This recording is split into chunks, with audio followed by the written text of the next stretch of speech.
Start. यह जग जाहिर है कि भारत में आतंकवाद की समस्या को ज़्यादा जटिल बनाने में पाकिस्तान की क्या भूमिका रही है।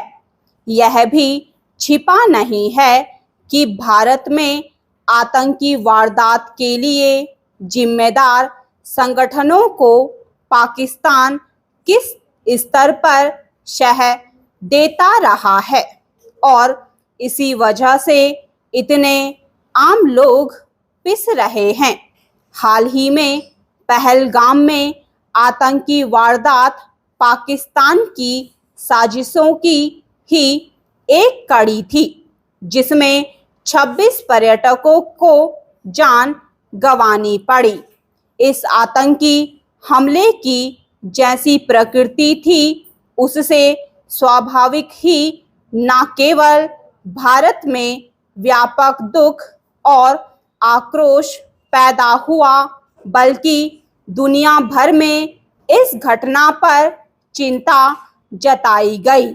भारत के सामने यह चुनौती थी कि वह आतंकियों के इस दुस्साहस के खिलाफ किस हद तक सब्र करे।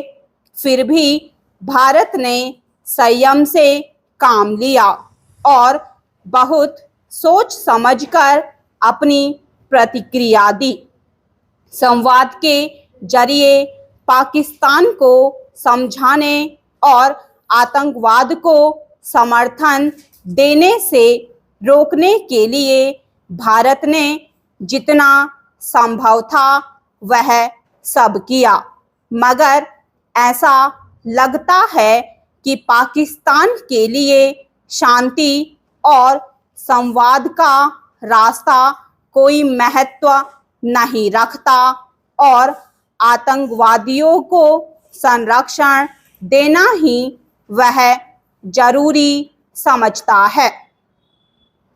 यह बेवजह नहीं है कि सारे विकल्प खत्म होने के बाद आखिर भारत को सख्त कदम उठाने पड़े और उसने ऑपरेशन सिंदूर के तहत पाकिस्तानी क्षेत्र में स्थित आतंकी ठिकानों पर कामयाब हमला किया।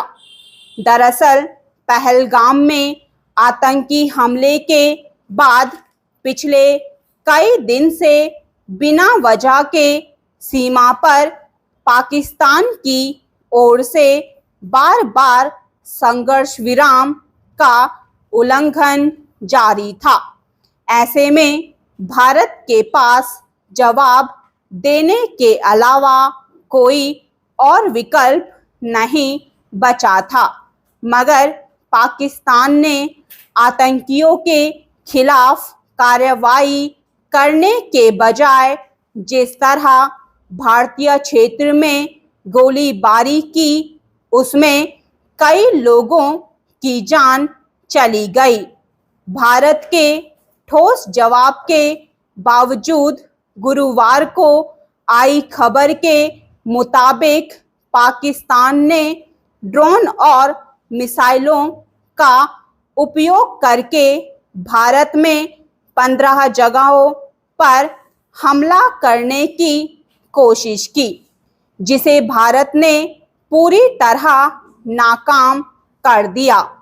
भारत की ओर से जवाबी कार्रवाई में लाहौर में पाकिस्तानी वायु रक्षा प्रणाली को नष्ट कर दिया गया। एक ओर लगातार आतंकवादी हमले और साजिश को झेलने के बावजूद भारत ने अंतिम विकल्प के रूप में पाकिस्तान में आतंकी ठिकानों को निशाना बनाया भी, तो वह केंद्रित और नपी-तुली प्रतिक्रिया थी। वहीं पाकिस्तान अपनी मंशा के बेपर्द होने पर भी ऐसी गतिविधियां जारी रखे हुए है जिसे उकसावे की कार्रवाई कहा जा सकता है। स्टॉप।